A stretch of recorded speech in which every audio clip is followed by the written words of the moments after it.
innovators and everyone present here, as well as those that have joined us online. On behalf of the Malawi University of Business and Applied Sciences and the UniPod team here, I warmly welcome you all to the second edition of the UniPod Talk Series. We are delighted to see such a vibrant gathering of minds brought together by a shared passion for innovation, creativity, and building solutions that matter. The UniPod Talk Series was established mainly to provide a platform for thought-provoking conversation with the industry leaders, innovators, and change makers. Our goal is simple, but yet is quite ambitious: to inspire, to challenge, and to empower our university community and the wider community and beyond.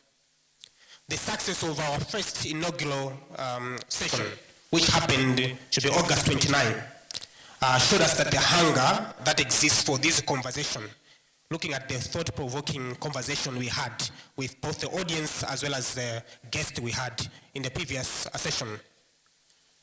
And today we build on that momentum. The session for this month is Entrepreneurship and Innovation, Building Malawi's Future. Could not only be brought now, but it's brought at a timely order. It reflects our belief that the ideas we nurture today will form the foundations of tomorrow's enterprises, industries, and solutions for our country and the continent. I want to thank our special guests, Mr. Graham Chipande and Mrs. Rachel Kumwenda Kaunda, for accepting our invitation to share the journey and insights with us on our theme for this month. Your presence here is quite valuable contribution to this growing platform. Finally, to all the participants, I encourage you to listen, to ask questions, and mostly smile. You need to smile. This event is not a formal event. We need to relax, ask questions, and make sure that we get one or two things from this meeting today. And what's important also is what we learn, we need to make sure that we apply it wherever we go. In class, some of us maybe are building up startups, maybe some of us are facing some challenges. You never know. One of your challenges, you might find the solution today. So let's be attentive and listen to what our guests have brought for us. I think I shouldn't take much time. Looking at the time we have, I'll hand it over to the MC, but thank you for listening.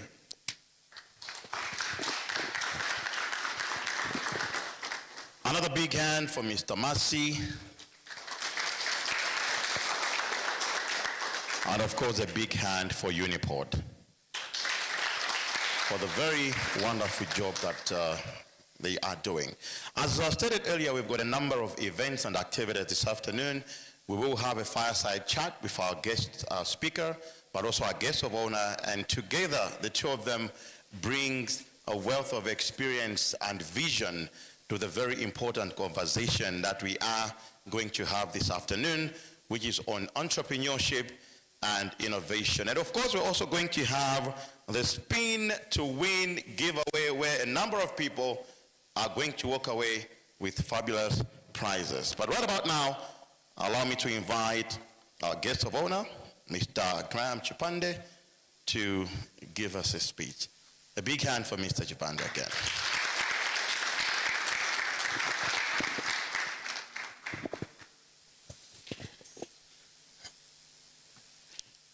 Thank you very much, Bester. Good afternoon. I know I'm going to be very unpopular. I'm standing here in between you guys and a whole long weekend ahead of you. Like that, but really the minds and the knowledge that we used here. And there's so many things that we've lost these days in terms of the power of education, how we use our minds and how we connect. And that's when I began to see her excitement. Because when you've got a space like this that allows you to unlock creativity, unlock those ideas, really you can unleash that potential. I want to spend a little bit of time just to talk to you about the initiative around Timbuktu and why UNDP spent time to invest in spaces like this. Because I was also quite shocked to say, look, we're kind of going through some tough times economically. Why would you come and put a space like this here in Malawi and invest all this money, because it was the second, I believe, in Africa that they'd invested in. And they chose to come and put it here in Malawi. And they said, because of the hard-working spirit of entrepreneurship and ingenuity and creativity that we see. And in my job at the bank, somebody was asking me to say, you know, what is it exactly that you do at the bank? And I'll get into that in a little bit. But working with entrepreneurs, and I think, you know, when he was giving the introduction earlier on about working with policymakers and trying to shape the future, it's really that excitement that we get to see from people like you here, right? Who've got ideas, who want to see a better future, who want to change things. And like Mansa Musa, believe that we can be again, you know, a continent of greatness. I'm not going to do the Wakanda salute, I promise, but I hope you guys get the idea. So how many of you guys have heard of a material called Teflon? All right, one again. I'm going to have a word with the principal, by the way. I know Madam Nancy very well, so I'm going to say, hey, these guys, what are they learning? But who knows the origin of Teflon? Do you know where it came from? Okay, so Teflon, we all enjoy non-stick foods. Non-stick pans is what it's applied to, right? But Teflon came from wanting to stop astronauts from burning alive when they re-entered space. Did you know that? So the stuff that we use on frying pans, cooking pots, Rachel's nodding along like, oh, really? But that stuff really came through from wanting to stop astronauts from burning alive when they were re-entering space. So they created Teflon that they put on tiles, and that's the black material that you see on the underside of the space shuttle that stops it from burning into a crisp, but also stops your eggs and bacon from getting stuck to the pan when you're coming through. And the reason why I bring that story up is it came through as as a mother of necessity, right? And that's where inventions come from. And when you look at our society, I was very privileged when I looked around and saw all the different things that you guys are doing for, you know, different organizations, applying them to industry, because we've had to reverse engineer and solve some of these things. And especially now in Malawi, where we're at a pivotal moment where people are saying, look, we need to be able to take our future back into our own hands. We want to see a better Malawi for ourselves. It really lies with us to start saying, how are we going to solve those problems? Because nobody is coming, right? We were very generous that wonderful people like Madam Ohuna had the time, the passion, and the creativity to come and give this wonderful gift. But really, this wonderful gift is what you guys will make of it with the passion that you share here. So let me get back to what the boss said I should talk to you about, because he was actually supposed to be here, our CE, Philip Madinga. Unfortunately, he's traveled, but he asked me to extend his warm regards and start to tell you a little bit more around why it is that we're here and took time to come and spend time at the UniPod. So innovation is the engine of growth and national development, and that's why for me, as somebody who gets paid to drive Malawi's growth, there's nowhere more important that we could be than here this afternoon with you today. And across the world and right here in Malawi, we've seen how fresh ideas, when they're supported, can be able to transform entire sectors. You know, from the famous windmill story, we've all heard about the boy who harnessed the wind, or at least seen the movie on Netflix. I've seen people trying to make improvements on that. I don't know how many of you have heard about the HiFlex emergency device, again, created by a Malawian, or our very own Rachel here, who's bringing innovation to the agricultural sector and trying to improve things through precision agriculture. I've got to say, Rachel, I was kind of flat when you didn't show up on a drone or at least a hoverboard. But maybe I was also low-key jealous because it seems like you're a celebrity around here. Right? Everybody knows you and waves at you. But next time, please do better, at least a young skateboard. But the reason why for us I'm excited to be here, and when you talk about things like Madam Ohuna, the passion that they have, and the transformative things that they want to do here, it's a big dream because when they talk about creating 1,000 unicorns, who knows what a unicorn is? Not that magical creature that they put on little girls' bags, but who knows what a unicorn is in tech startup terms? I'm looking around at the people in the back now. Who knows what a unicorn is? Somebody's whispering. Drew, you wrote your name on your hat. You're making it too easy for me to pick on you. Do you know what a unicorn is?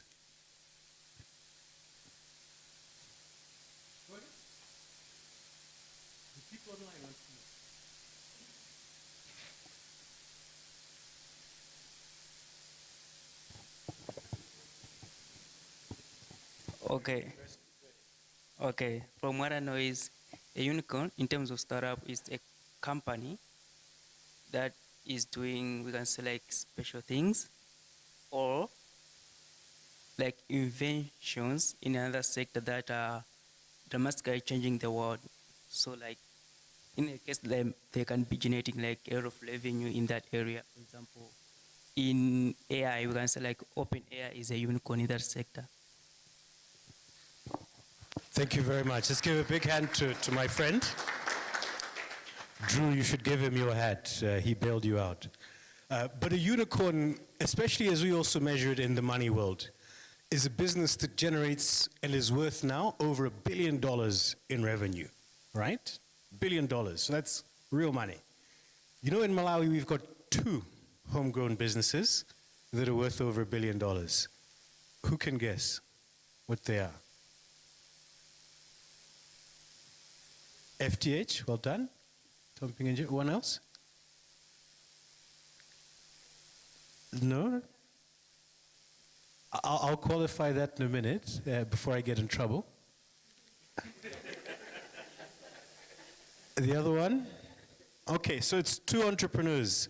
Mr. TF Mpinganjira, son of the soil, but also one Hitesh Nadkat, the owner and founder of First Capital Bank. So those guys, legit, from scratch, started up a business, now worth over $1 billion, and they get their flowers. When you look at market capitalization on the stock exchange, you'll understand where we all measure up and rank against each other, and that will qualify how the rest of it gets put together. But those are 2 unicorns that we can be able to point to.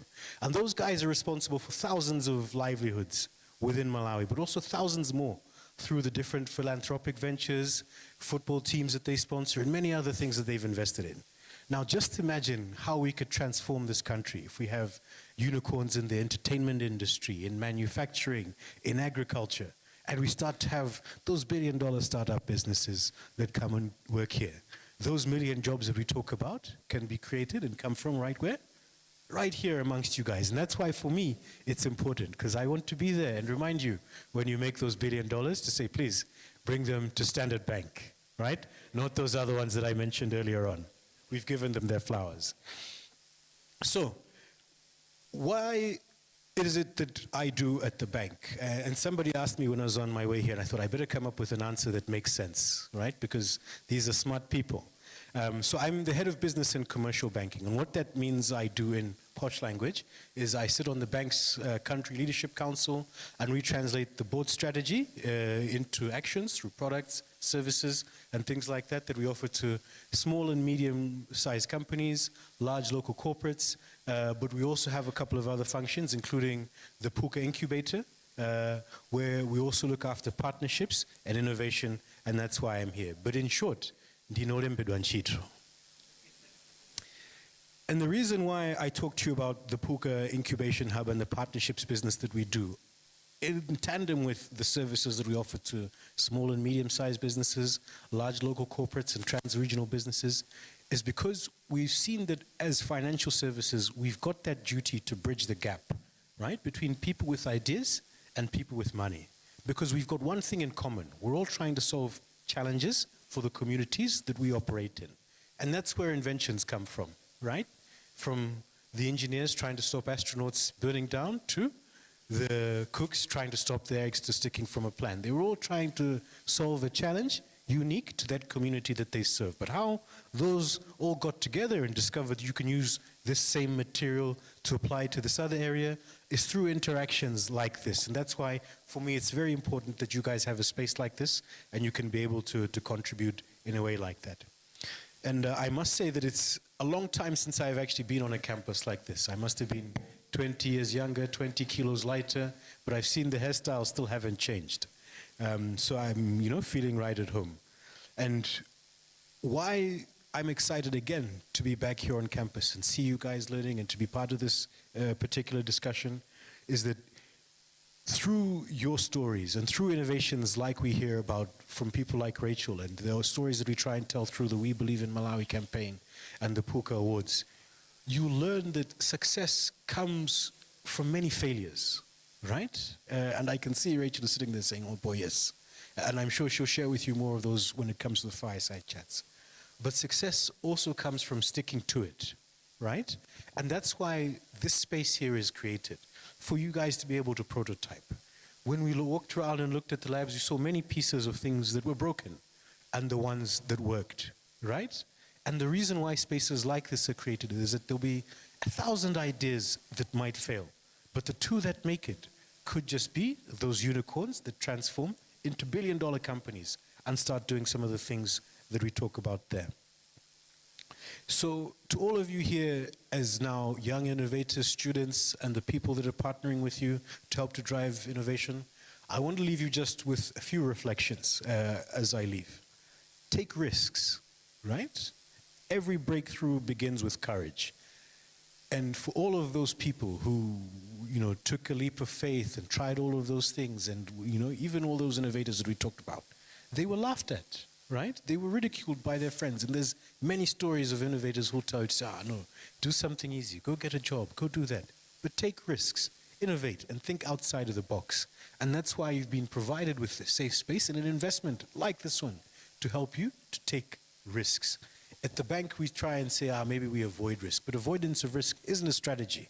And that's why we've partnered in spaces like this, so that we can learn alongside you. We can start to understand some of the risks, but also work together with other partners, such as UNDP, the Zanchito program, but even Growth Accelerator, to help us manage some of those risks and give you access to tools that can help you take off on your entrepreneurial journey and partner you with other people. Embrace technology. It's a great equalizer for all of our time. And I can promise you, I see 80-year-olds who are much handier with an iPhone than some of us who maybe just know how to take pictures and update Instagram. But embrace technology, and I think the massive investment that's been made here, I've seen there's an AV lab there where you can even look at computer gaming. But do you know that you can be able to look at innovations including 3D surgery? You can help the folks across the medical college to pioneer new techniques in brain surgery and look at how we can be able to treat other things. I was told that you're missing, some other parts to look at how it is that you can look at producing the parts of the right composition, but you need chemists to help you with that. How is it that we're collaborating across those different industries? And I'm sure when Rachel tells you that, she spends flying drones around with farmers, some of you might scratch your heads and think, how do you farm with a drone? I was also curious, but very well, so as I understand. Just don't try and put it into the manure pit. That doesn't work too well. Be resilient. I already shared with you that every success story doesn't come overnight. They'll tell you of 1,000 failures, right? And I think, was it Thomas Edison who said, I didn't have 1,000 ways of failing. I figured out 1,000 ways of how not to do it, right? And found, the one that worked.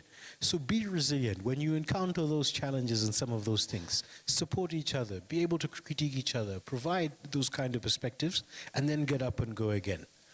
But most importantly, focus on impact and create solutions that matter to people and improve lives. Because if the solution that you're creating doesn't matter to people or improve lives, it's not going to make you money. It's not going to make the world change, and it's not going to make people around the world sit up and remember your name when you're gone. But if you're focused on what impact that you can have, and that's why it's unique that you're here, you're experiencing the challenges that we're going through as a country. How is it that you can play your role? Because remember what I said, nobody is coming, and you guys are actually the future leaders of this world. So in Africa, yeah, so if you guys are looking at us thinking, no, these guys have got it sorted, we know that you guys are the future leaders. That's why we're investing in, we're depending on you to make sure that this world is left even in a better space for our children and your children that we leave behind. I'll close maybe with this call to action. Don't let your ideas remain on paper. Use spaces like UniPod to leverage programs like I've talked about, including Growth Accelerator, and seek partnerships with banks. We were told earlier on about the many different partners that are coming through to look at how it is that you can work together. Start to think ideas around what is it that people are struggling about. There I've seen you printing or 3D printing ATM spares. That's a big struggle. How many of you hate getting stuck at the ATM in line? when there's no cash, blah, blah, blah. Yeah, it's a big ball for us because it costs us money to keep you guys standing in line. So if we found a way to solution for that through innovations like this in industry, you bet we'll pay for it. We've just had some students from MUST who spent some weeks with us creating some code and different solutions for us, including, how many of you followed the annual general meeting? Very boring, don't worry. I had to be there because it's work. But the annual general meeting, it's an opportunity for shareholders, the people who employ us, to vote, pass legislation, and tell us how we run the country. So they also get to do that. And the system that ran that general meeting was developed by students at MUST. Many of the innovations and things like those that they're doing for us, including things that are helping us with practical impacts. So start to look around at the companies that you see, people that you meet in different industries. What is it that you're struggling with? With this kind of Forex, what are you struggling to import? Is there a way that we can reverse engineer it? Can we talk to the other people in the other faculties and start to think about how we break these challenges down? Your bold ideas, your creativity, your determination, those are the keys for us to unlocking a better Malawi that's improved for us all, and a more prosperous Malawi that includes growth that we can all enjoy. Thank you very much for your time and attention. Thank you very much for having me here, and I look forward to catching up with you all a bit later on. Thank you again.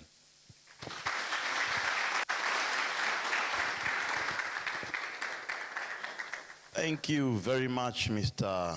Chipande. And now we head to one of our exciting events this afternoon, which is our fireside chat, where we, I'm not saying I, but we are going to have a chat with Madam Rachel Kaunda. As I said earlier, she's got a lot of interesting stuff to share that actually is going to inform our conversation this afternoon.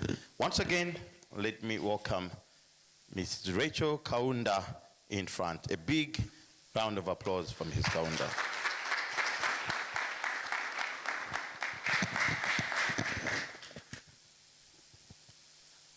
I don't even know where to start from.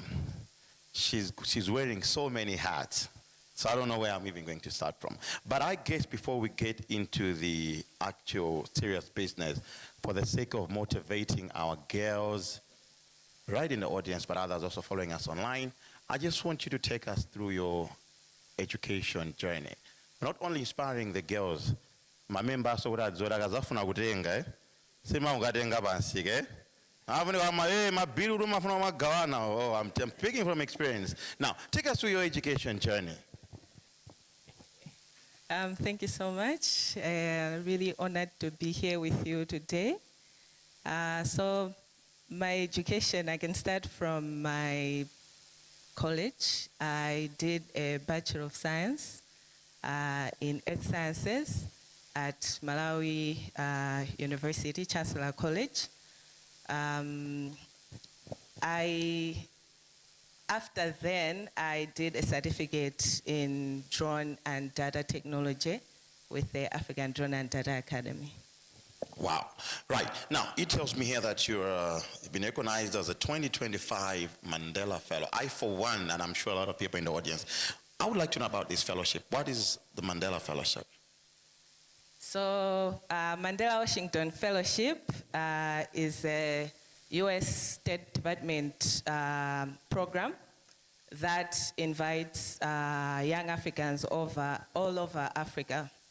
So it's a very competitive fellowship. They select 600 people from Africa, and they get over 50,000 applications. So it's a very competitive fellowship, but they have 3 tracks: the business, leadership in business, civic and public management. So I was able to be one of the 16 fellows from Malawi under the leadership in business to participate in this fellowship, to go to the US and under Alabama A&M University for 6 weeks to learn about business, how business is done in America, and how I can incorporate some of the business strategies that are done in America here in Malawi. Wow, 50,000 applications, and you get to be one of the people who've been picked. A big hand, come on, a big hand.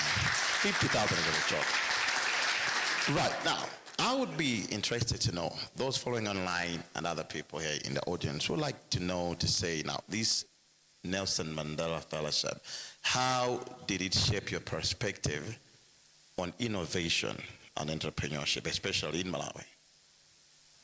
Okay, so the fellowship, because it was specifically for business, they had programs that would help us build our businesses.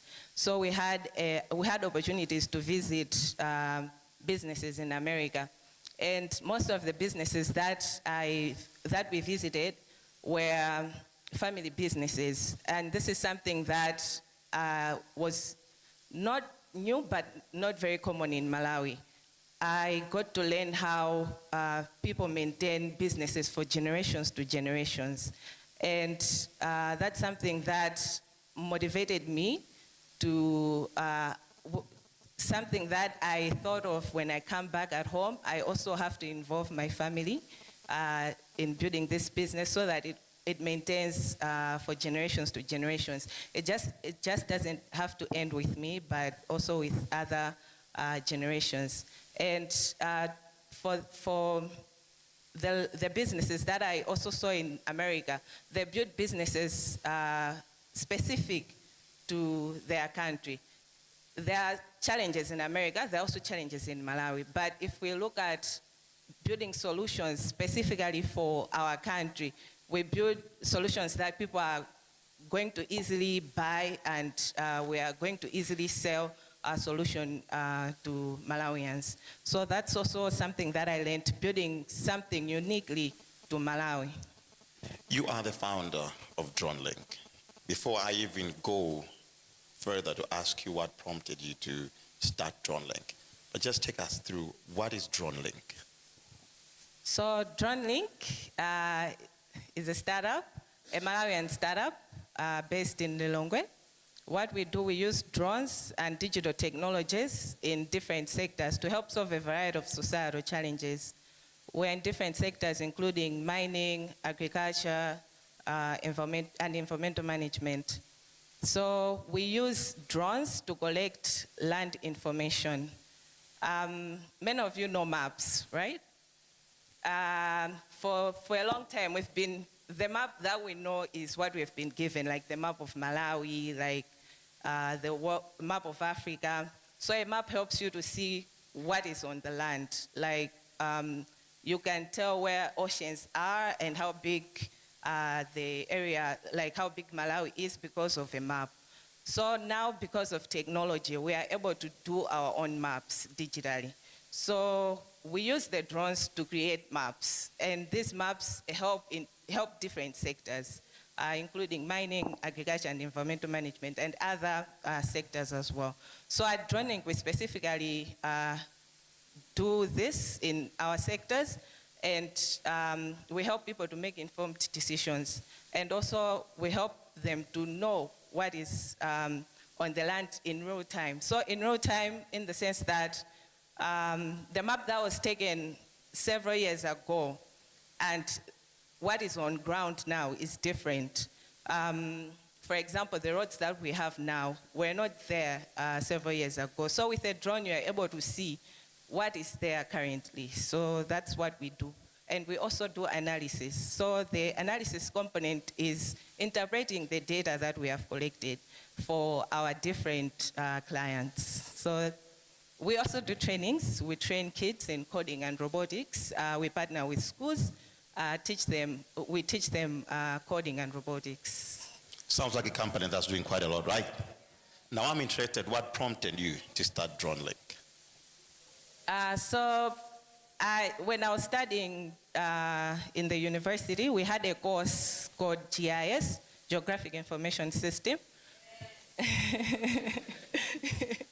Yes, so this course introduced me to satellite imagery. So we're using satellite imagery to map minerals in Malawi under my course.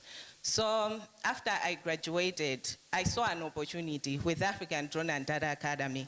And when I saw that opportunity, I applied for it. I was working at that time with a mining company. After I applied for the opportunity, I learned how people are using drones in different sectors. And because I was in the mining sector, I looked around and saw a gap in the mining sector, data gap. People were using traditional methods of land surveying, which were very costly and labor intensive. And I thought of using drones to minimize these challenges. So that's when I registered the business. After I graduated at the African Drone and Data Academy, I registered the business in 2021, August. But I was still working at that time. Yeah, so that's where Droning was born. And I later on decided to leave my job and focus on the business.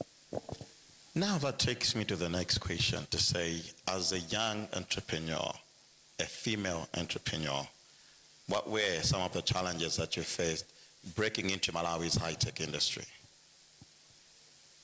So there were so many challenges that I faced. To start with, when I was starting, like I said, I registered the business because I saw a gap, but I didn't have the drones.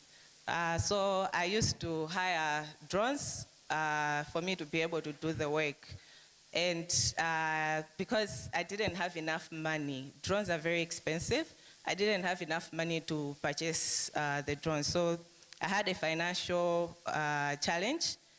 And moving forward, I saw an opportunity with the Growth Accelerator.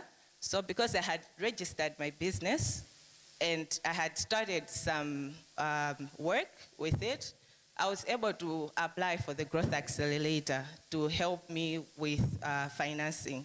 So I was successful in the application, and I got $40,000 to help me purchase drones and other high processing laptops and everything to help build the business. So even though I faced a challenge, I didn't focus on the challenge that I was facing, but I looked around and see what I had. And I also looked for opportunities. So I would advise people to not look at the problems that you have now, but look at possible solutions to the problem that you have. Don't just sit, but you can start working with what you already have in your hand. Now, despite having a mining background, which also I believe is a premise on which you founded DroneLink, but DroneLink is involved in not only mining, but also agriculture, disaster response, health and environmental management. We would be interested to know which area has shown the greatest demand or potential for impact in Malawi among the areas that I've mentioned. Yeah, so we started with mining, but we transitioned to now agriculture and environmental management because a lot of our economy depends on agriculture, and there are a lot of farmers in Malawi who are currently facing so many challenges in farming that technology can help to solve. So we saw an opportunity in agriculture, and also we saw an opportunity in environmental management. Because the drones can help tell which plants are affected by diseases and which ones are not. We saw it that we can help to solve the challenge that we have been facing in Malawi in terms of farming. We had over 400,000 farmers that were affected by 4 armyworms. And this challenge made farmers to lose their crops. So you can imagine that people were depending on the farms. They were depending on the crops to support their family and also to make an income. But because of just 4 armyworm, which was difficult for them to control, they end up losing their crop yield. So we saw that this challenge we can help to mitigate and solve, and also because Malawi heavily depends on agriculture. Okay, now, next. Alien sama Fnandalama. Do now? I mean, some Fnandalama, I'm making con. Hey, I know that wow now. Okay, now, what I'm saying that is, how do you balance, in what you do at DroneLink, how do you balance profitability and social impact? You want to make money, yes, but you also need to make a social impact. How do you balance the two? So for us, since we started, we've always had people in mind. People first and then money later. So when we are developing our business model, when we are developing our solutions, we always first look at how do we benefit people with our solution. So this is also why we gravitated towards agriculture, because we are looking at feeding the nation. And we are not only helping farmers, but we're also making money out of it. So when you have in your mind, when you have people first, the solution that you are going to do is definitely going to have an impact, because you already have people in your mind. So even though you are going to make money, but you are also going to help people. In my company, I was also looking at creating employment opportunities. So every day when I think about my business, I want to grow it. I want to make money, not just for me, but also to make other lives better. I also want to help other young people to help their lives and their families. So when you have people first in your mind, it helps you to create solutions that people are also going to buy. You're also going to make money, but you're also helping people in the end.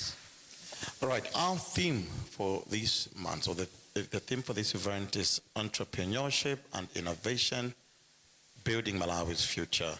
I know we have UniPod, and one of the very remarkable roles that it's playing is that. But now, coming from the horse's mouth, I would like to hear from you, what role should universities play in actually fostering entrepreneurship and innovation ecosystems in Malawi? Yeah, I think universities have an upper hand when it comes to entrepreneurship, because universities have researchers.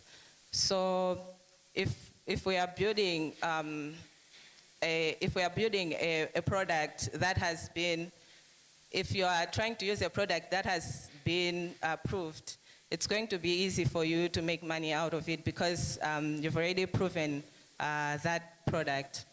So I believe that universities have brilliant minds, but we need to commercialize their ideas. We have brilliant ideas, but we need to commercialize the ideas and make businesses out of their ideas. And ultimately, that's going to help our nation. That's what our nation needs. That's what our economy needs, for us to bring solutions that bring money to the country. Now, in terms of leveraging technology for entrepreneurship, where do you see Malawi in the next 10 years? Or where would you want to see Malawi? Or how would you want it to look like? That's a very good question. In the next 10 years, okay, I would want to see the adoption rate of technology increase. The business that I'm doing, one of the challenges that I've also faced is the adoption. A lot of people do not understand technology. So I would like to see a lot of people see the value of technology. Technology makes life easy. So if people see the value and they use technology, they are going to improve our society. So what I would like to see is the adoption rate increase. All right, another big hand for Mrs. Rachel Kaunda. No, you don't leave. You can't have to be here. Yeah, she's talking about technology reducing labor intensity. Technology makes life easier. No, naina mukungumbera manja. Chat GPT ro amene assignment. Yes, we're talking about innovation and entrepreneurship. And now I want to invite in front Mr. Graham Chipande to come and join us. Could ushers bring us an extra chair for Mr. Chipande to join the conversation. Now, I'm sure you've been following what Mrs. Kaunda was saying, because I'm going to give you a chance for you to ask her some 1 or 2 questions. Do we have questions ready? Does anybody have a question before Mr. Chipande comes? Yeah, let me just, excuse me, can you just help us with the mic? You've got 1 hand over there, another hand at the back, 2 hands in front. Yeah. All right, my name is Tida Iraenea. I'm a student here. And my question is on the whole issue of entrepreneurship and innovation. I feel like a lot of people are innovative, but to bring it to the entrepreneurship side, it's a little bit hard. And also, a lot of people have entrepreneurship skills, but there isn't much innovation to impact Malawi. So what would you say would be the best way to bridge that? A big hand, that's a very wonderful. My name is Jeremiah Nkata. I'm a graduate from University of Malawi, a startup social research and innovator. I would like to comment on what you've said and also partly answer the question from this person. Yeah, I think we've been talking of innovation in Malawi since the universities were made in this country. So there have been speculation in Zuni muntu wabanga good, kupole muntu wabanga good, kumasti muntu wabanga good. At the end of the day, we don't see that huge impact.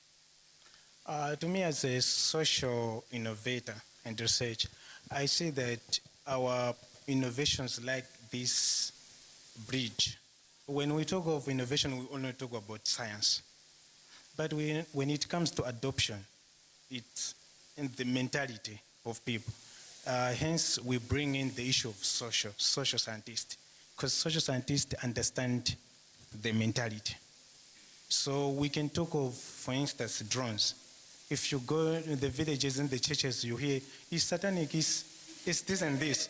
So to understand better is the work of social scientists. So I would like to see a space like this having more of social scientists to bridge that gap. Accumulation and adoption of any innovation depends on the mentality of people. And on the question of people having ideas, innovations, but not growing, having entrepreneurship ideas and not growing, it's also something to do with the mentality and the innovations themselves. I believe innovations must reflect the country's needs. Yeah, we can talk of robots. Robots for what? Like if we did sit down and say, why do we need robots in Malawi? Because it's a country that has not even reached the age of Britain in 1980s. So we have people still using horse in the villages. Yeah, so we need that hardcore innovation, and innovation that the majority of people can understand and adopt. So I think the innovation part lacks that impact, because what are you innovating? Does it speak to the situations in Malawi? Yeah, and on part of entrepreneurship, it's the way we view entrepreneurship itself. Someone told me that our generation has a problem which is known as an instant syndrome. Like if I start a business today, tomorrow I'm a billionaire. So you see muntu wabanka shopu, the next day antawumwida na bwana, the next day you don't care about customer service. Into a bwana, you don't care. So just partly to answer your question. Thanks. All right, before we take another question, just so we don't cloud your mind, would you like to comment on the issue that was raised earlier on the concerns and the linkage between entrepreneurship and innovation? Yeah, I think to answer your question, it also, this is something that I've also learned. As young people, we need to prepare. We don't just need to have things like you know, you need to prepare. Like I said, for growth accelerator, for me to be able to apply, it's because I registered the business, and it's also because I started doing something on ground. I'm sure that if I had not registered the business and I just sent my application, I wouldn't have gotten that opportunity. So as innovators, if we are looking for funding to support our ideas, we need to prepare that when investors come, there are so many questions that investors ask, and I am a witness of them. There are so many questions that investors ask. They are putting in their money. What is it that is going to come out? Yes, you have a big idea, but then you also need to prepare. Do your research really well. Do customer interviews. See that your idea, are people really going to buy the idea? And also, there are so many opportunities out there with the internet. We have LinkedIn, Facebook, and other social media platforms that people are posting so many opportunities. And it's a pity that it's only other countries that are applying for these opportunities. You go into meetings, you only find that you are the only Malawian. So we lack that preparation. We need to prepare, because for you to be shortlisted for such opportunities, that means you have something that you're doing on ground. So when you have an idea, look for opportunities, and also when you see that opportunity, prepare for you to be accepted into that opportunity. I think he also answered part of the question as well. Okay, do you have any questions?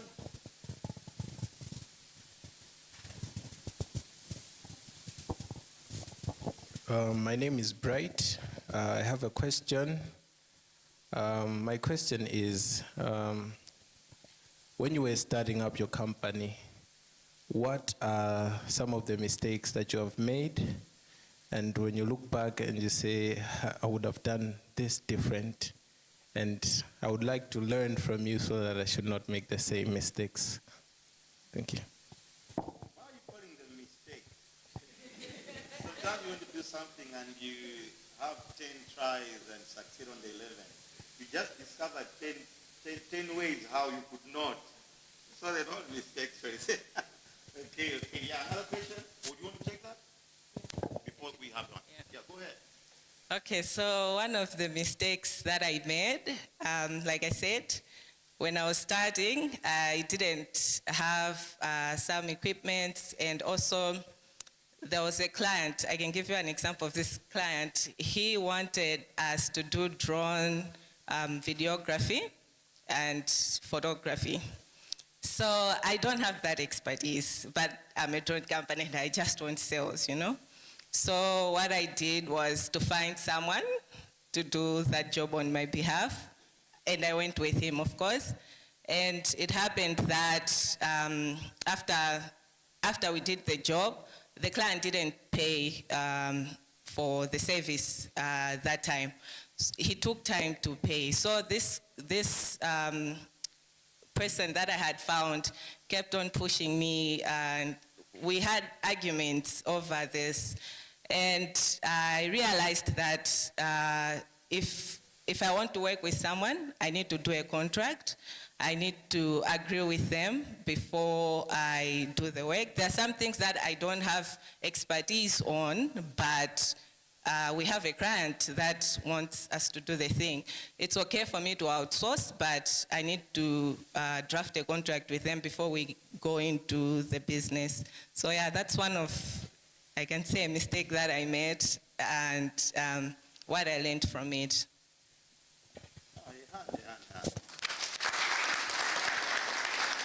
She's very clever because she went on to tell us what she learned, because that's what I wanted to ask her. I'm a communications expert, so we don't look at the negative. So I was about to ask her to say, what did you learn from that? So that's what we're interested in, not the mistake that she made, okay? So it's about the lessons learned. We had another hand. Okay. My name is Dingiswayo Kapondo. I'm a student here. And my question is, the time you were establishing your company was in 2021, right? And Malawi, since that time, has been facing economic headwinds. These headwinds actually benefit other institutions like banks because the inflation, the interest rates, but they kill small enterprises. How did your company manage to overcome these headwinds and to allow you to reach where you are right now? Thank you. Mr. Dingiswayo, Mr. Chipande is a banker here. So watch your mouth. Okay. Yeah, to agree, I should agree to what you're saying because I did meet so many challenges within this period, especially Forex. The drones that I use, I outsource. And I had challenges with getting my drones because there was no Forex.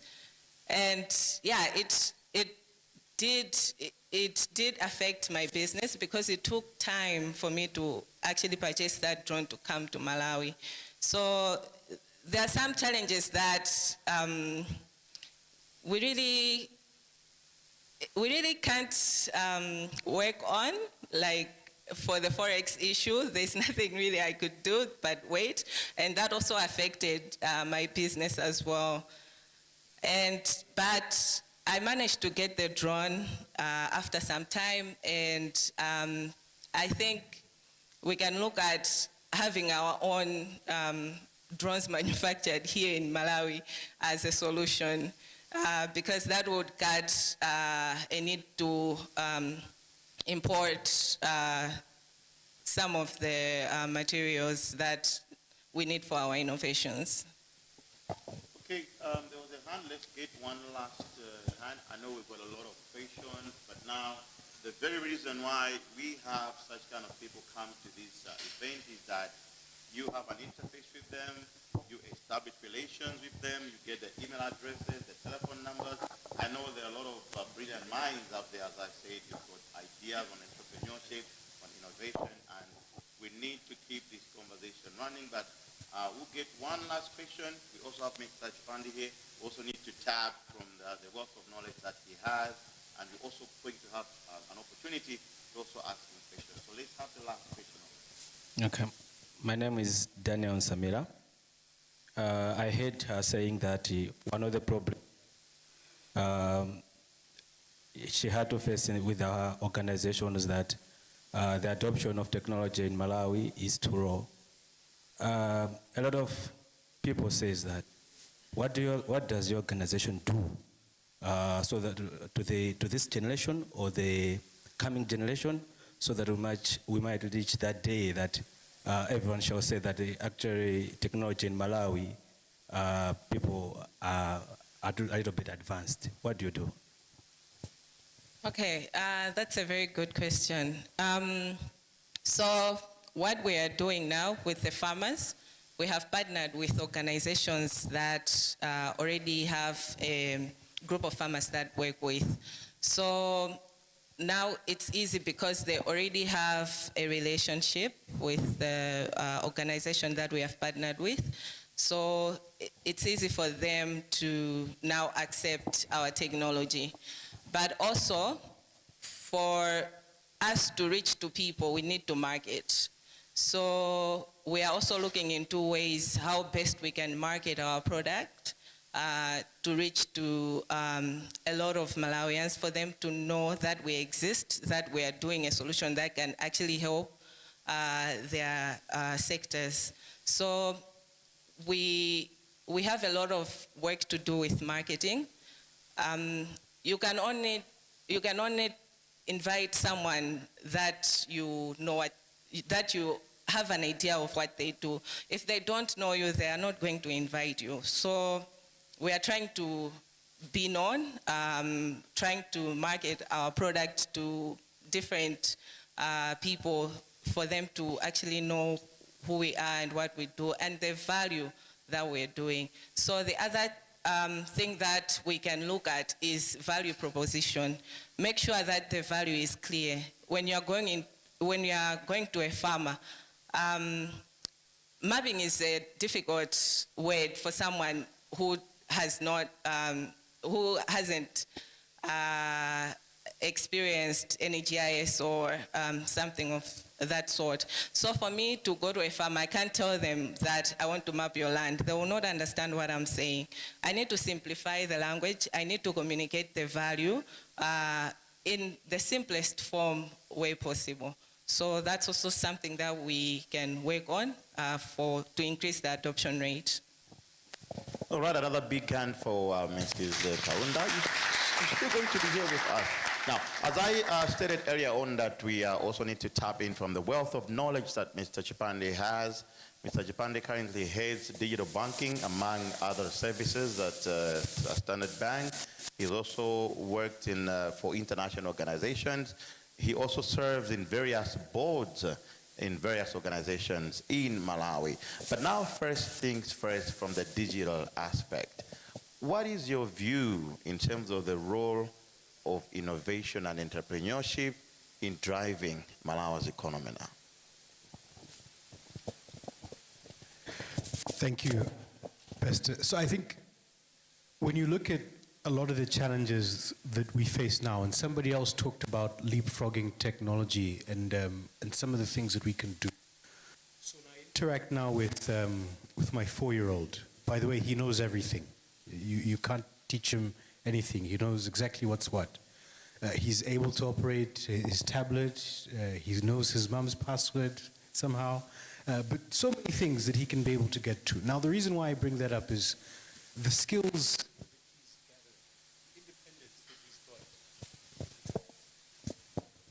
the independence and the skills that he's got are helping him to now solve many challenges by himself. Previously, when we were raising kids, Rachel, you will relate to this, is maybe to buy yourself some free time, you have to distract them with something, whether it's a device or TV or something like that. Now, through these kind of things that stimulate them, he's able to find ways to entertain himself. Now, why do I bring up that challenge?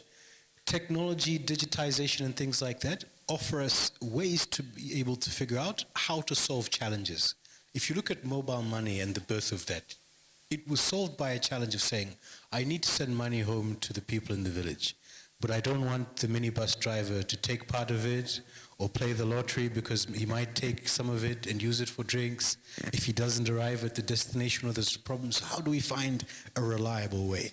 And I think when you look at Malawi, a nation of 21 million people with an employment rate as high as it is, right? Those are the challenges that we should be looking at digitization and technology to make life easier for. So as you've got labs like this, Rachel tells you, and I was very fascinated, by the way, that you studied public health administration. You said, right? Medical administration. Health sciences. And then you end up flying drones, right? Now, that came from meeting a need in the community, because she said you went and worked in a mining company next, getting very far from health sciences. But she was applying her skill set and using transferable skills to help solve challenges where they're applicable. And digital technologies and digital tools help us to do that. And that's why, for me, when we look at embracing digitization, it's about bringing banking closer to you, making it cheaper, making it more accessible so that it can solve your problems. Banking is not sexy. It's the stuff that you do with the money once you get it that's now exciting and helps us to solve those challenges. Right, Rachel, you mentioned that one of the things you learned from the Mandela Fellowship from the US is that the innovation and entrepreneurship is needs-based. Would you say that's something we don't have in Malawi that is hindering us from leveraging entrepreneurship and innovation to drive our economy? Yeah, I think the solutions that we are developing, like for example the drones, there are so many countries that are using drones, and they are using different types of drones, which for me, I cannot use them here because the challenges that we are facing here require other specific type of drones. So yes, you can bring the technology, but also think of how uniquely can you use that technology to solve the country's challenges, the country's unique problems. For example, in healthcare, I can give an example of healthcare. The US has challenges in healthcare. Malawi has challenges in healthcare, but our challenges are totally different. And if you bring a solution to solve just general healthcare, you are not going to answer to Malawi's healthcare problems. So, for example, we had an idea of helping farmers using satellite imagery. This idea is big. I'm telling you, it's a $1 billion idea. But when it comes to Malawi, we are looking at smallholder farmers. Smallholder farmers have, for argument's sake, 10 hectares or less. They use a hoe to farm. So if I'm bringing a satellite imagery to analyze that land, it's going to take me a lot of money. It's going to take me a lot of time for me to be able to do the analysis for that land because it's very small. But we have satellite companies that are making a lot of money out of farmers in South Africa, for example, because they have vast land that they are growing crops, and it's easy for them to tell that this area it's affected by this type of disease because they can see it from a satellite imagery. So for me, what I can do is use a drone because now a drone comes now to check for smaller farms. So I think it's very important. The technology is there, but bring technology that answers to our own problems, our specific problems, and people are going to buy your product if you do that. Thank you. All right. Ena kana amakambira za GIS anayankhira mukumva zikumveka zimenezo zakugwereza mututu ma research ideas ina kuti also swama sciences kuma ndikumva ndikanakanga zimeze but ma studies tabwino meti ngatola apa. Yeah. Now, Graham, from your experience in leadership and development, which is something that you have done a lot, what do you think are the greatest or biggest barriers holding back innovation in Malawi? For me, one of the greatest barriers holding back innovation, and I think you alluded to it here in the front row, is sharing of those ideas and getting them to scale. So if you've got a great idea, it needs to then, as they say, wash its own face. And usually it means people need to adopt it and it needs to be heard about. But just like you talked about there to say you might be an expert in one field, but you don't know about marketing, you don't know about finance, you don't know about innovation. And that's where collaboration comes together. There's that old saying, half a loaf is better than none. And all those cliches about how you can go fast if you go alone, but you'll go further if you go together. And it's figuring out how to collaborate. But also, I love how Rachel shared one of those questions about mistakes that they learn. Anticipate what could go wrong, right? So you've got people like that have paid school fees, and you've got access to these. Use those opportunities to start to learn. But but also plan and anticipate what are the challenges that you can have so that as you're bringing collaborators along, everybody knows what the rules are and what they should be able to play by. Because having a fair landscape, and I think that's what we always try and advocate towards policymakers, make sure the rules of the game are clear and they're fair, and allow everybody to be able to play. People of different talents will excel to different abilities, but as long as the landscape is fair, then it allows for collaboration. And that's what we're really trying to do, to make sure that if you're coming there now with that knowledge, you're able to protect your intellectual property, for example. If you're coming there with your capital, you're able to protect your investors. And that's why we as licensed institutions are coming into informal spaces like this now to be able to help share that knowledge, break down those barriers, and make innovation a little bit more accessible, but also sometimes a little bit more fail-proof. And spaces like this, because I know when we did a tour earlier on, we saw you actually have an intellectual property library, right, where you can be able to gain some of these things. So those already are some of the things that can help you to enhance how you protect some of your innovations, how you can think of partners. But collaboration, I see as the biggest barrier, and that's what we spend a lot of time trying to talk to policymakers about. Okay, now this one is going to go to both of you, but I'm going to start with you because you are a banker. Dingo asserted there, and I know this is what so many people out there think, that when inflation rises, interest rates are high, bankers like you are dancing on a piano, happy, we're making money. But I know there's so many things that actually govern that, and one of the areas that you're an expert in is policy formulation. Now, my interest, although you're in the private sector, but I know in terms of government and other regulations, they play a big role, maybe in corporate. How best, and this goes to both of you, how best do you believe or think that public policy can better support startups and small businesses to thrive in an economy like Malawi? I'll start with you. So this answer is going to sound maybe counterintuitive, but make it easy to solve disputes, right? So when Rachel got into a beef with this guy who wasn't paying her, now she learned, she said next she's got a contract, she can be able to enforce those things. But how easy is it for you to say, hey, Chief, I did this work for you, we agreed on 30 days, now pay me? Is there a small business council? Is there a better business council? So that we don't need to spend a lot of time arbitrating these things. So make rules clear and fair for everybody. Again, that's one of the ways that we can be able to do that. The second piece is really around protecting consumers, right? Because you've got a lot of people who create innovations or things like that, but then when they get to the market, they don't have the rights of the consumers in mind. So is your product safe? Can it be consumed within the laws of the land? All of those things that we start now to talk to policymakers about, to say, as you allow innovation, make sure that you put these built-in safety protocols into the design and help people as they're innovating. So you'll see, I don't know how many of you guys are part of village banks now. Don't remember that, right? So there was a big increase you saw with village banks. And we said, you guys, this is the end of the banking sector. We're going to show you. Because, you know, you've been having all the fun, like Dingy said.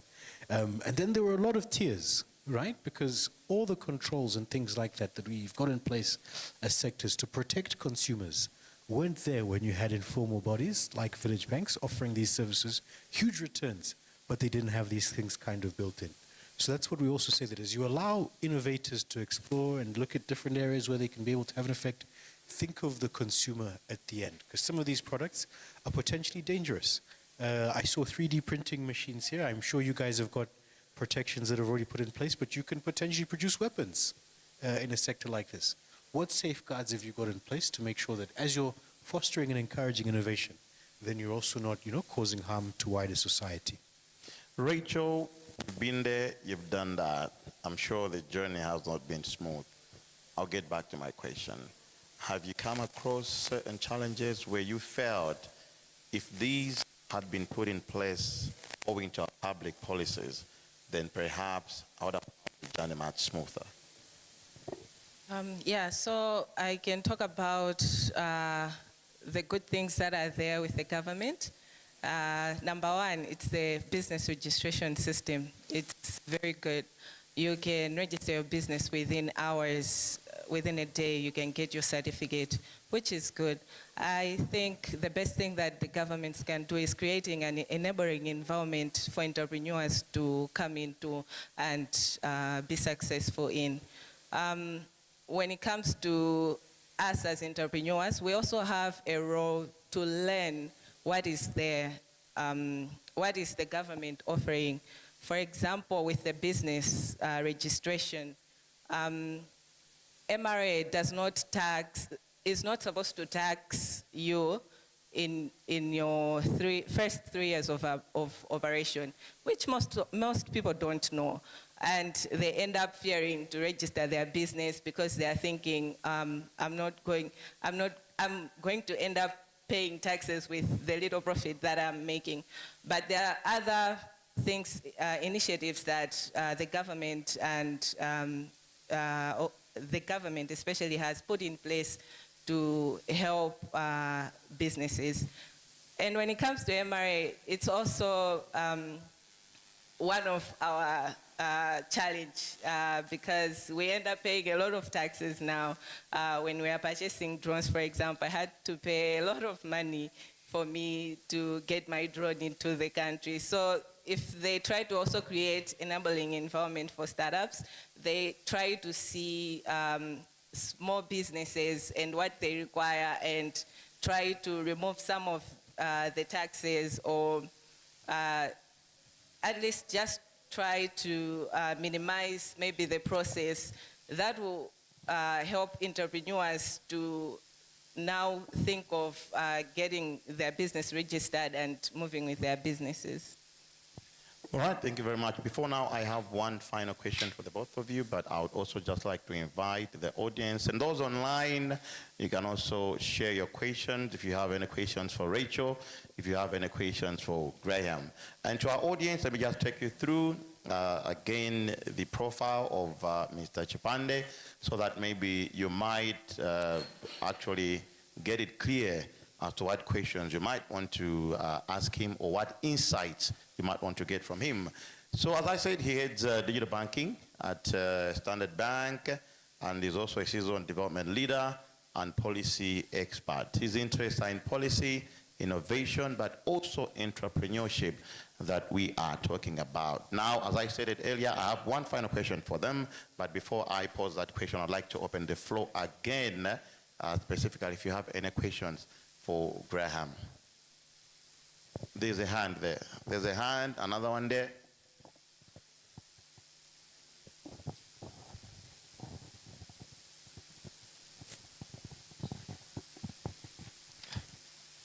My name is Harry Pio, and I'm quite interested on the financing part. As entrepreneurs, especially for startups, capital is a big issue, and I've heard she said about growth facilitator, but then apart from that, like for someone who is also interested maybe to get funding or a loan from the bank or whatsoever, it's quite a challenge from the banks because they are much collateral based. And for example, like National Bank, for startups, the minimum is almost 50 million, of which you're also supposed to have a collateral equivalent to that money, of which is a challenge. Perhaps if you can enlighten us on other ways of getting finances which are available in our Malawian society for startups, apart from the growth accelerator program. Yeah. Thank you. I like that question because you mentioned another bank as being the ones who require a lot. But no, I'm just joking. So I want to answer your question with a small story of how I got my first small business loan as an entrepreneur. And it was a small business loan of 200 kwacha. You're looking at me now and say, what do you do with 200 kwacha? It was a long time ago. I cut all the gray hair, but back then, 200 kwacha could buy you a packet of frizzes, right? You guys are still doing frizzes now, right? Yeah, good. So I used to love frizzes as a kid, and I used to eat a lot of it, but I wanted now to eat for free. So I thought if I start selling to my friends, I can have the frizzes. Now, at 5 years old, I couldn't get a bank. There was no growth accelerator or anything else. So I went to my mom, right? Mom, can I borrow $200? Buy me some frizzes. And mom had a soft spot for me. She was the one who was suffering and buying the frizzes anyway. She had very little to lose, right, in terms of the risk-reward relationship. She could literally give me that money. Now, eventually, I started to make a little bit of money. The business was getting a little bit more serious, and I wanted to buy now a cooler box to put the stuff in. So then I had to go and ask Dad, because it was a bit more money for a cooler box. We had a bit more of a conversation. He gave me that.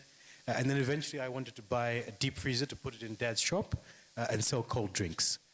Now, all that was below the age of 7, but it gave me the interest in finances, making money, entrepreneurship, but it also tells you around some of the sources that we could be able to use to get some of your startup capital. Now, that business didn't grow. I don't have a massive Sobo distributorship or anything else like that. I drank the capital after a while, but that's another challenge and a lesson from entrepreneurship that you'll learn. So the reason why I say a lot of these kind of inventions start with friends and family money, because you remember that Rachel will tell you that even when she was going to Growth Accelerator, she'd had something, she'd registered, whether it's savings from doing the paper round, whether it was money that she got for graduation or something else like that, but she had a few savings put together that I think maybe she bought the first drone with, right? Just like the first frizzes that, I'd sell to my friends came from a packet that came at home, and we started distributing. So friends and family and the money from people around you is usually your first source of startup and to prototype. Now, I want to tell you about another facility that we're also working together with UNDP on, and I'm hoping you guys have heard it, called the Zanchito facility, right? And that's meant for you guys now who've got nothing, and you're starting up. Because those grants go up to 3,000 euros, right? And it's, again, results-based. So the first stage, they'll say, okay, what's your idea? What do you want to do? Here's a little bit of money, and it's free money to go and help you, maybe to register a business, put your idea on paper, help somebody to frame it up, and then do that. The next set of money is to do a prototype. Then the next level of investment that you'll get is maybe to do a test of your market. Because by the time you're coming to a bank, Rachel will tell you, investors ask you more and more questions. When I asked my mum for that 200 kwacha, very few questions. Dad for a little bit more to buy the cooler box, more questions. For space now in the shop, again, more questions. Who's going to pay for electricity? What's going to happen about this? Who's going to look after this while you're away at school? So all of those things now start to evolve and develop with your experience as you're going through on your entrepreneurship journey. So I mentioned friends and family, there's crowdfunding, there's the Zanchito program, but also other sources of blended finance that we're working with. And I'm sure through some of the seniors here, they can also help to connect you with the wide ecosystem of other funders that have got resources available for you to access.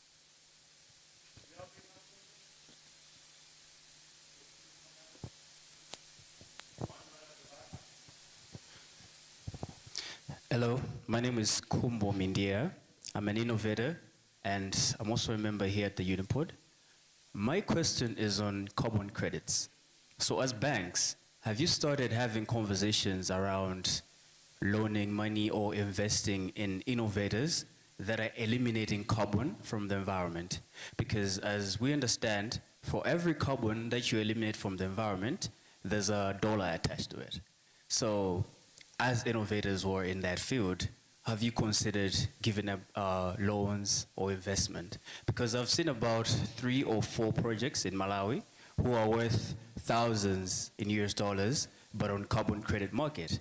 So have you considered or started having conversations around that? Thank you. The short answer to that question is yes. So not only have we considered and started having conversations, there's deals that are currently on the table, but we've also made investments to make it easier for innovators like you. So we've launched, and I think we'll be going public with it very, very soon, something called the Sustainability Academy. And it talks to things like green finance, renewable energy finance, carbon credits, water savings, and all of these things around the sustainability economy. Because as Rachel said, this thing is $1 trillion industry, right? And all of these things that you can tap into. So by having an awareness of how those things work, it means by the time you're coming to have conversations with banks, other investors and things like those, you can talk about them. Because carbon credits is a big buzzword right now, right? In terms of how is it generated, how is it stored, who pays for them, who trades them. And once you understand all of that language within that ecosystem, it's very easy to come and then have a structured conversation with other people within that industry. So yes, we're looking at it.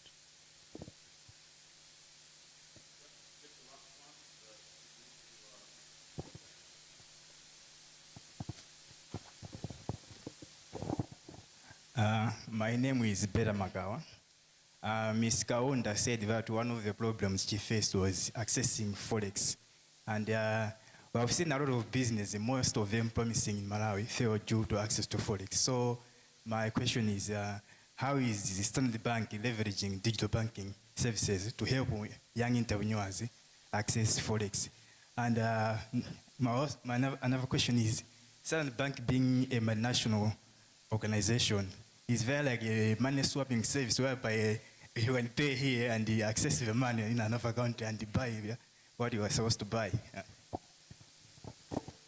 Thank you very much. So please, everybody, give a big hand for Beta. He helped me to get here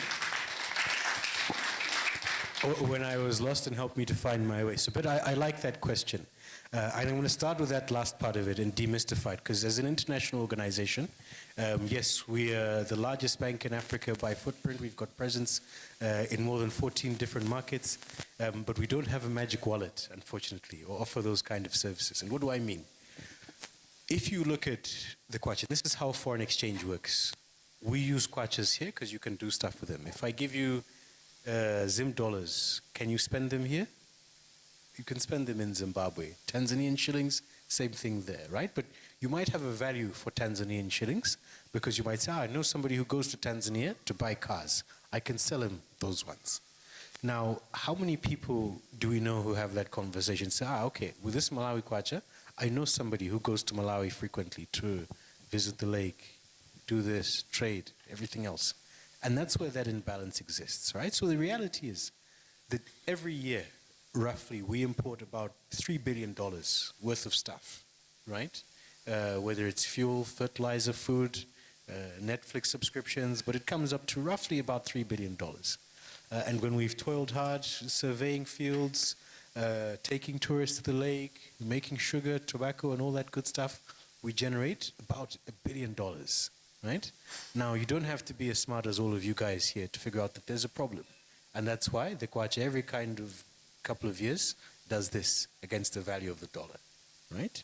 So what is it that we're doing to help entrepreneurs to bridge that divide? So through our digital banking and payment services, and I have to make a correction to Besta here before I get into trouble, and the head of digital banking thinks I fired them. I'm the head of business and commercial banking, and one of the areas that we deal with is also digital banking. And one of the platforms and services that we offer is our online e-commerce platforms. So if you look at one of the young entrepreneurs that we partnered with called CoacFit. How many of you guys have seen CoacFit? You can check them out on TikTok, they're on Instagram and everywhere else. They make fitness equipment and fitness gear, very much, and he was an engineering student actually. I think he even studied here at MUBAS, Liko, yeah. So you can find him. But anyway, you can learn more about their business. If you look up our growth conversations on YouTube, you'll learn about how him and his girlfriend started during COVID, business straight out of university like that.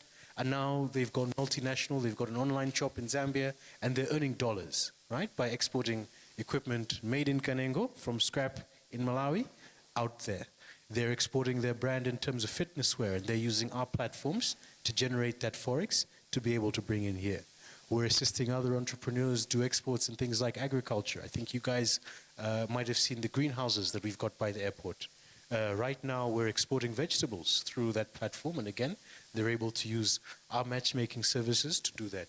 But also through our Africa-China banking platform. So we have a strategic partnership with the world's largest bank, the Industrial Commercial Bank of China, ICBC.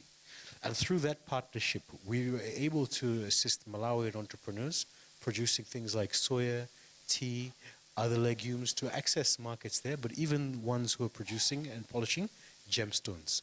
So all of that commerce now is made possible through platforms that we can provide, and it means that even now to sell your products to China, you don't actually have to go there because we've got agents who we can contract for you, who help you with legal agreements and all of those things to be able to take your business there. So that's what we're trying to do to help bridge that gap. But we don't farm soya or things like those. We depend on young, brilliant minds like yourselves or like Rico and Jen to create those products, and we'll provide you with the services to be able to solve those needs and meet your customers at their destination.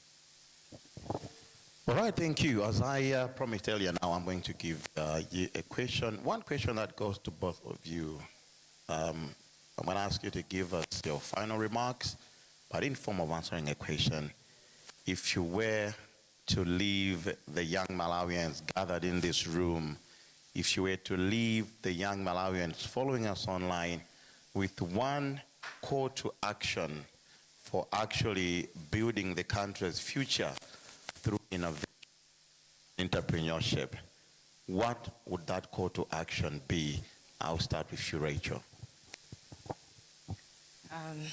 Thank you so much. What I can say is that the tech industry is very young in Malawi. There are so many opportunities. Find a mentor to help you with your ideas. Stay curious. Have a listening ability. We are not leaders of tomorrow, we are leaders of today. So Malawi depends on us for it to grow. Thank you.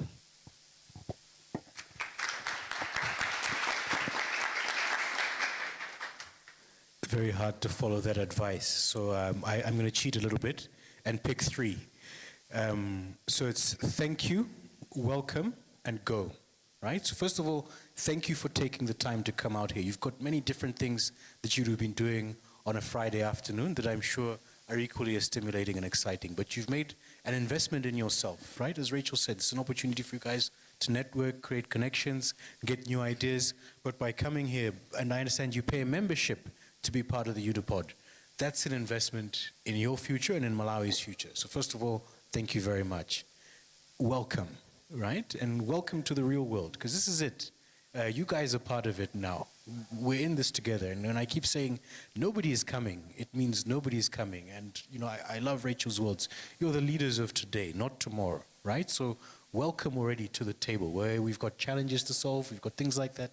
And we don't need bystanders and passengers. We need people who can get involved, share their ideas. And you remember, there's no such thing as a failure. Thank you very much for that, Pester. I'm going to tell my boss that when we have performance reviews. I've just learned ways of not to do those things. So get involved. And the final piece of advice is go. Now that you've heard, now that you've seen these things, go take action. Go inspire others. Go take a friend.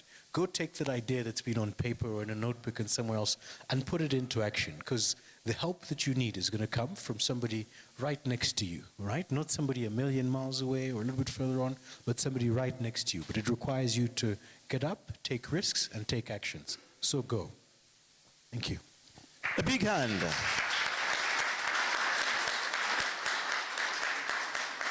All right, and I would also like to thank you for the wonderful time that you've actually given us just coming in front. Thank you, Rachel. Thank you, Graham. Another big hand for the two, our guest of honor, but also our guest speaker.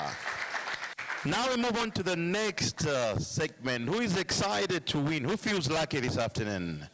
Who feels lucky this afternoon? Are you ready to win? Okay, now it's time for Spin to Win giveaway. We have names of people who registered. I don't know.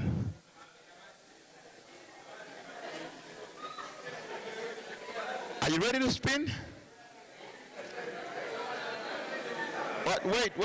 What are you worried about? I'm hearing so many murmuring. What are you worried about?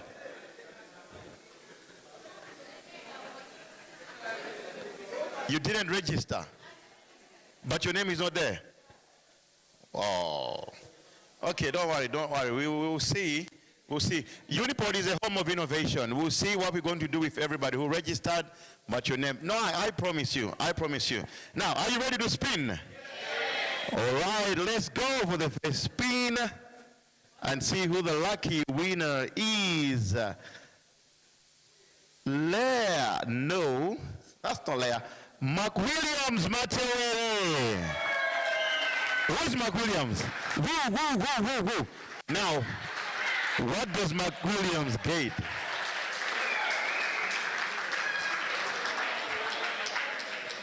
What does McWilliams get? A t-shirt. A t-shirt. McWilliams is going to get a t-shirt from the UniPod. Now, let's go for our second spin and see who the lucky winner is going to be.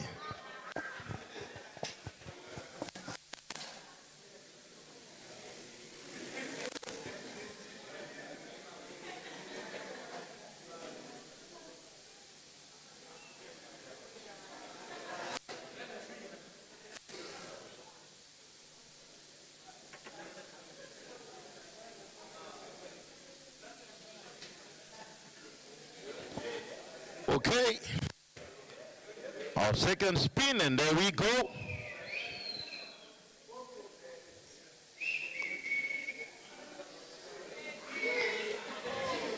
Yamikani Maere.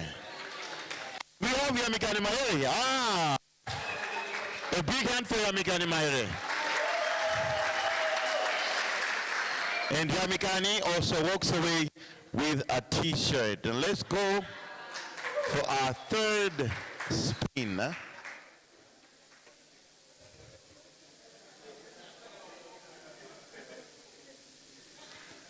Let's go for our third spin, and we go. Let's see who the lucky winner is. And we have, is that Jones or James? James Bonali. Where's James? Where's James? James is not in the room. James is not in the room. No, you're not James. James is a biblical name. You wouldn't be James. You wouldn't be James.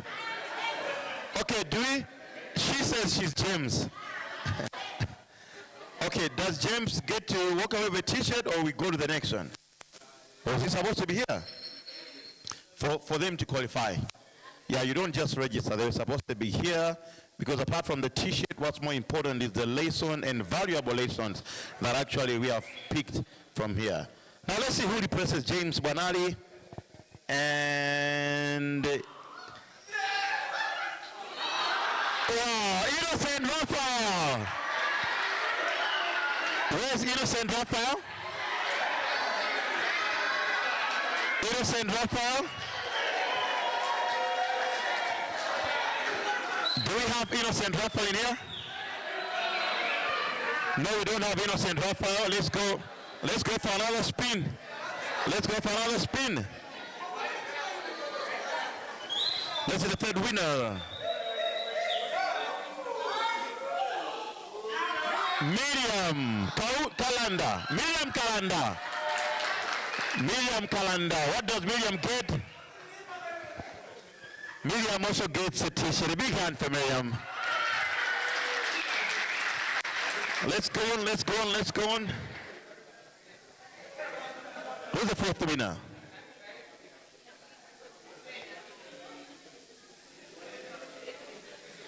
Evidence Miato.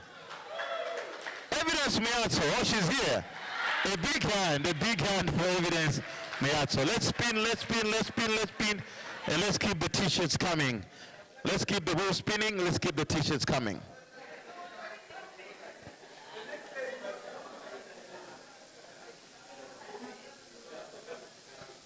Is that Rankin? Rankin Chisambi. Ah, there is Rankin. Rankin also goes away with a t-shirt. Let's spin, let's spin, let's spin.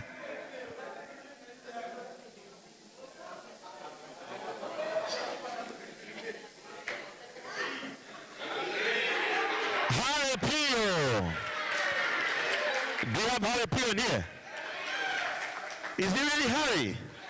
I don't trust him. Okay, let's spin. The last one. That's the last spin. We're changing prices to notepads. From t-shirts. Haginze bonizashe mukwindidza. Is that Zimbabwean? Ah, okay. Congratulations, Shamwari. I don't know how I would say congratulations in Shona. Okay, let's spin. He goes away with a notepad. And we have Happy Mo. No, you're not happy. Happy is not here. Happy is not here. We spin again. Let's see who's the other person who walks away with a notepad. Tayan Thomas Jack Manonga. Who is Jack Manonga? Really? Neighbors? Nah, one of you guys, you've hacked into the system, you two guys. How does that happen? Spin.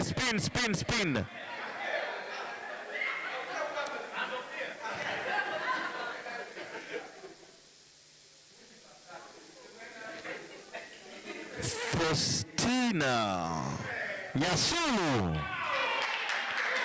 Congratulations, Faustina. She walks away with a notepad. Let's keep the wheel spinning.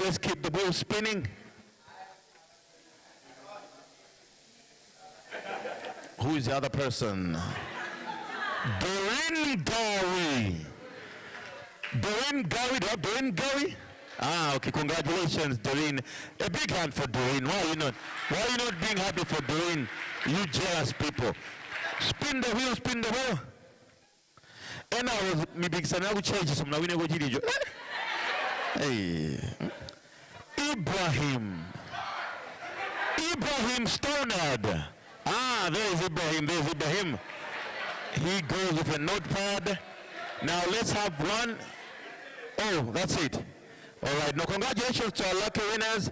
All those who actually are going to go away with t-shirts, and some of you are going to go away with a notepad. Right about now, allow me to invite Mr. Francis Massey, the man behind UniPod, the man behind these wonderful events, this talk series, to come and give us his closing remarks. A big hand for Mr. Massey.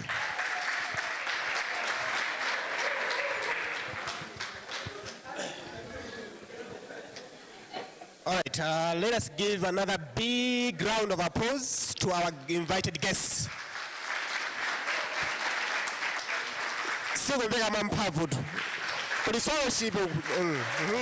Yes. That's much better now. That's much better. Let me take this opportunity to thank each and every one of you for coming to this session. First of all, much thanks to our invited guests.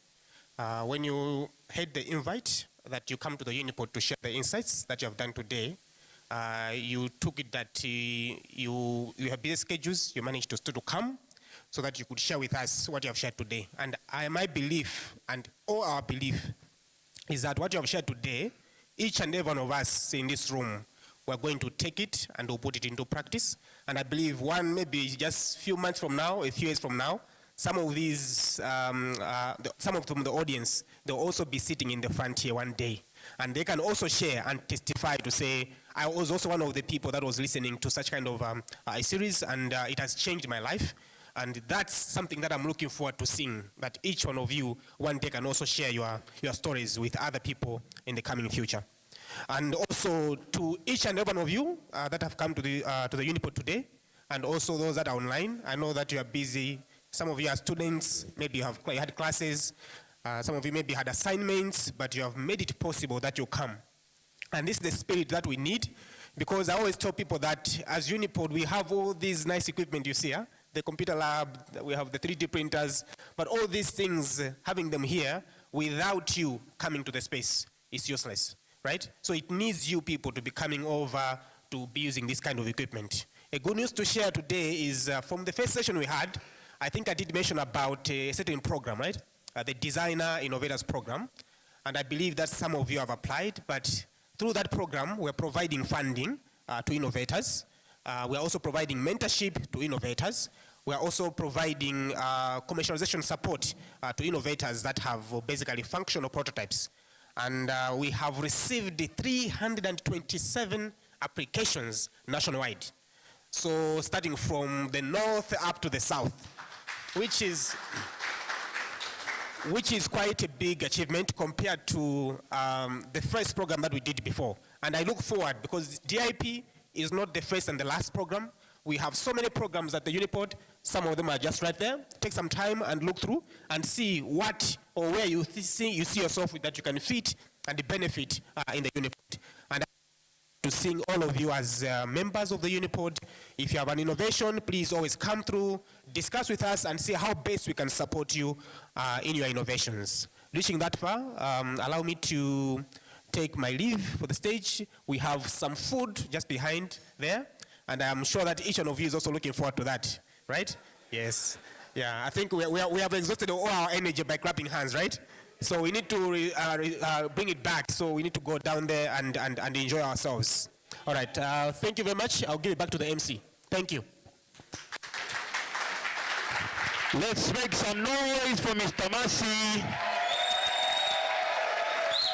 Let's make some noise for UniPod. And let's make some real noise for our guest speaker and for our guest of honor, Madam Rachel and Graham Chipande. And most importantly, let's make some noise for ourselves. You've been a very wonderful audience. As Graham said, it is actually very important that you took time kusia kupanda bwezena mukuchatisa komagubera, and then you understood that when you talk about building Malawi's future, we're talking about banking on entrepreneurship, we're banking on innovation, and it's only you guys that can actually push that forward. What I'm going to do now is ask for a volunteer to come and close with a word of prayer, and after that, our media team is going to clear some space and give us directions as to where should we stand for a group photograph. So I'm going to call for a volunteer to come and close with a word of prayer. We will have a group photograph, and then we have some refreshments over there. A male volunteer this time around. Yeah.